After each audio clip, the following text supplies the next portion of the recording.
The photo arrived while I was still laughing. Derek had just said something stupid about the waiter. I was reaching across the cafe table for his hand when my phone buzzed. Marcus's name on the screen. I almost ignored it. Almost let it fade into the afternoon haze of stolen hours and bad decisions. But something made me look. It was us. Me and Derek. Sitting exactly where we were sitting now. His fingers laced through mine, my head thrown back mid-laugh.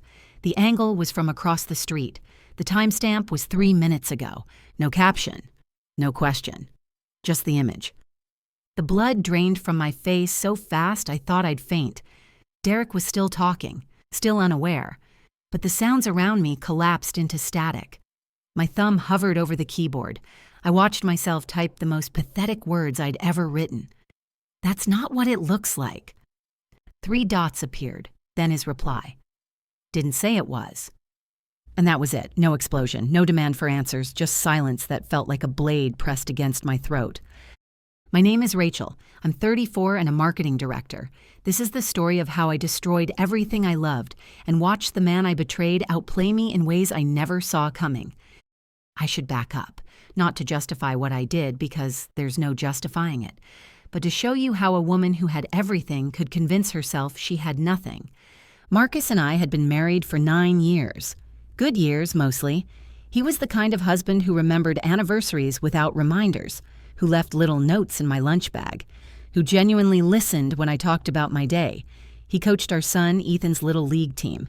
He made pancakes on Sunday mornings. He was everything I was supposed to want. And I repaid him by falling into bed with someone else. Derek was wrong for me in every measurable way.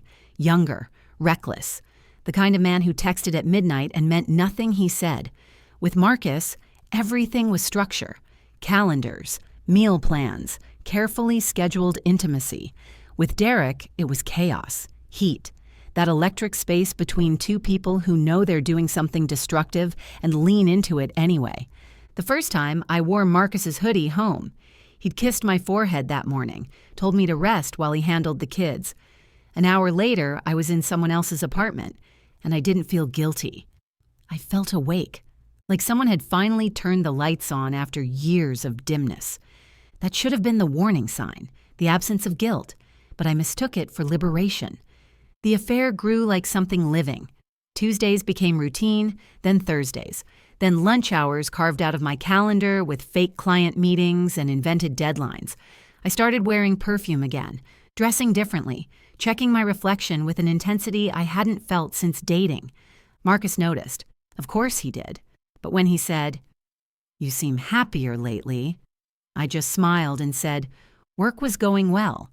He believed me. Or I thought he did. Derek got bolder. Texts at night while Marcus brushed his teeth in the next room. Photos. Nothing explicit, just suggestive. A hand on a steering wheel, a rumpled bed, breadcrumbs of a life I had no business building. "What would you do if he found out?" Derek asked once, tracing circles on my shoulder. "Would you leave him?" I never gave straight answers, because I didn't want real with Derek. I wanted escape. The feeling of being wanted like oxygen, of mattering to someone who didn't need me to fold laundry or sign permission slips. But while I was out pretending I was someone else, Marcus was home, making lunches, ironing shirts, sending me memes he thought I'd like, still believing in the version of me I'd already abandoned. The night before the photo, Marcus had made dinner. Candles, wine, no special occasion. He'd written a little card. "Still choosing you every day." And I sat across from him and smiled, still wearing the earrings he'd given me for our anniversary.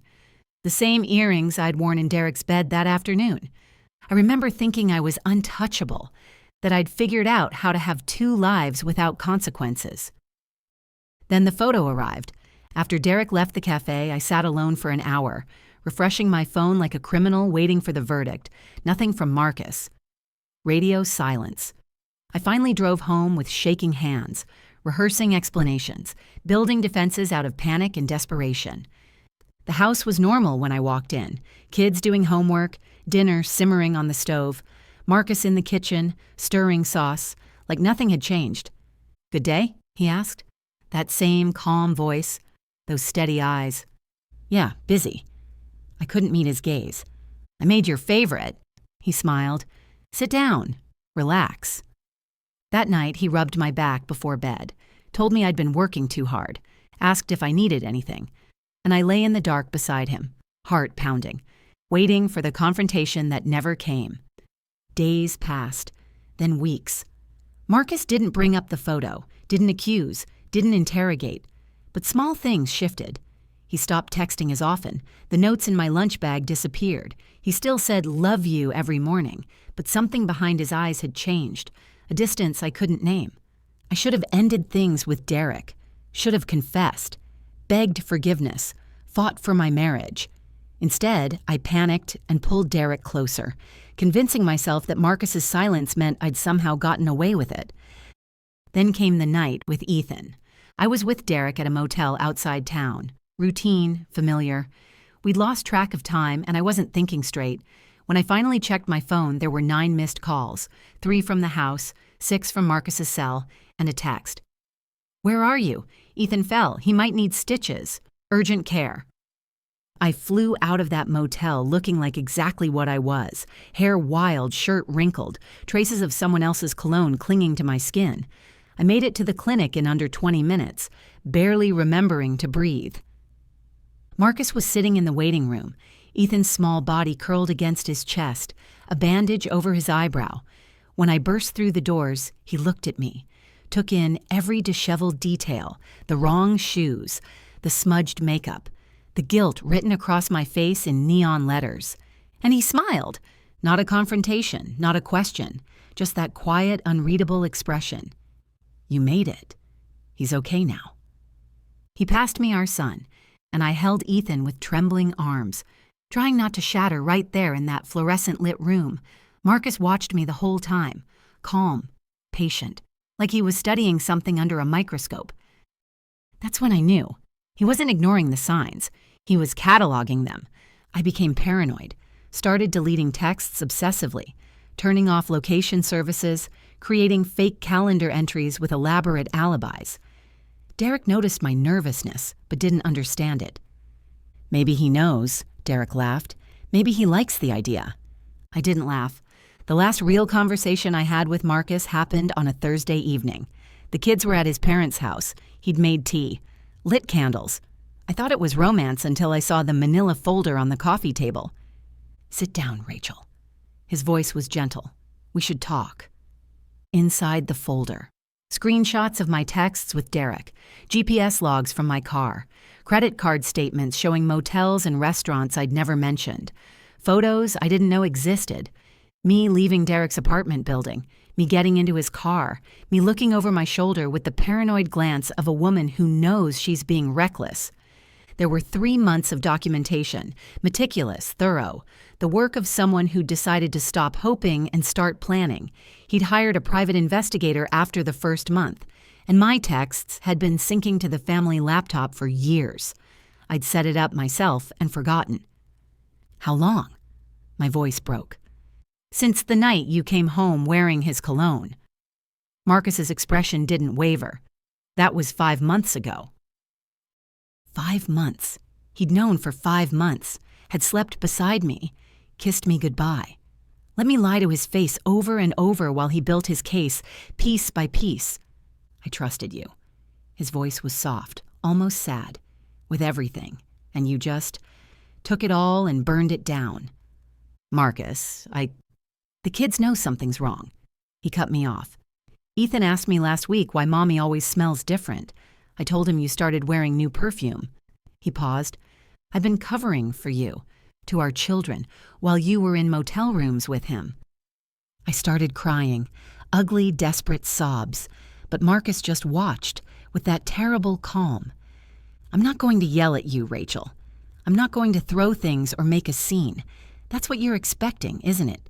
Some explosion you can react to, some fight you can eventually recover from?" He stood up, collected the folder. "I'm just going to leave, and I'm taking the kids with me." "You can't." "I've already filed temporary custody papers. My lawyer says emotional instability, documented absences during family emergencies, evidence of an ongoing affair." He ticked off each point like items on a grocery list. The hearing is next Wednesday. You'll be served tomorrow. I begged. I promised. I said every desperate thing a cheating spouse says when the walls finally close in. Marcus listened to all of it, then walked to the door. You know what the worst part is? He turned back, and for the first time, I saw the pain behind his composure.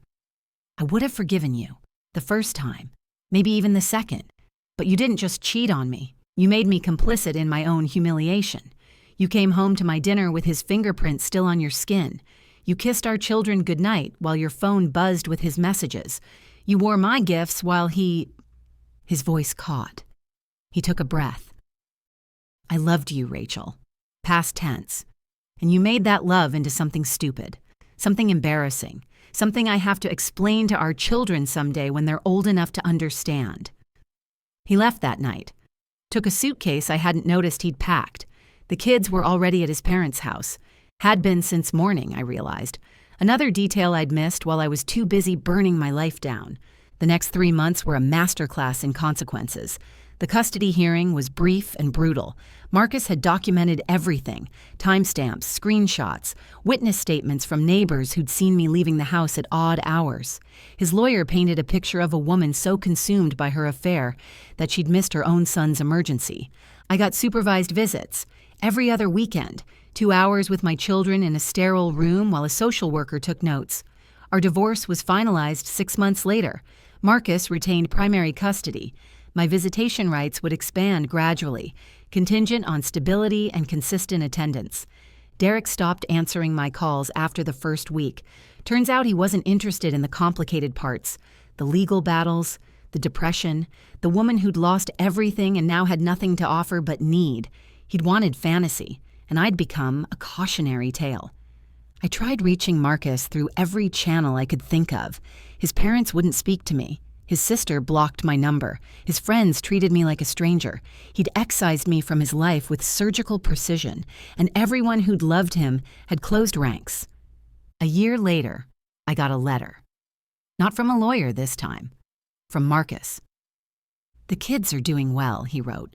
Ethan's nightmares stopped. Sophie's grades are up. They ask about you sometimes. I tell them you made some mistakes, but you still love them. I hope that's true. That was it. No accusations, no bitterness. Just a quiet report on the family I'd abandoned. I still have that letter. Read it sometimes when the apartment feels too quiet and I need to remember what I destroyed. Not just a marriage. A man who would have walked through fire for me. Children who trusted me to be there. A life that was good. Genuinely good. Even when I was too blind to see it. Derek wasn't worth it. He was never worth it. He was just an escape hatch from a contentment I'd mistaken for boredom. A shortcut to feeling alive that ended up killing everything that mattered. Marcus didn't punish me. That's what people don't understand. He didn't scream or rage or seek revenge. He just protected himself and our kids from the damage I kept choosing to cause. And that restraint, that quiet dignity in the face of my betrayal, it's worse than any confrontation could have been. Because I can't hate him. I can't tell myself he was cruel or unreasonable. I can only sit in this empty apartment, with photographs I don't deserve to have, and know that I did this. Every choice, every lie, every stolen hour I thought no one would miss. They tell you affairs end badly. They don't tell you that the ending isn't the explosion. It's the silence that comes after. The slow realization that you burned down your house for a spark that was never meant to be a fire. If you're watching this and you're standing on that edge, phone in your hand, excuse ready, heart racing with the thrill of something forbidden, don't. Not because you'll get caught, though you will. Not because you'll feel guilty, though that comes too. But because you'll wake up one morning in a quiet apartment, alone, and realize the person you destroyed wasn't your spouse. It was yourself. And no amount of regret can rebuild what you chose to burn. Before you go, here's a quick bonus for sticking around. If you love learning and growing like I do, you need to try audiobooks. I've got an exclusive deal with Audible. Your first month is completely free. That's access to over 500,000 titles. Zero cost to you. All the details are waiting in the description. Don't miss this one.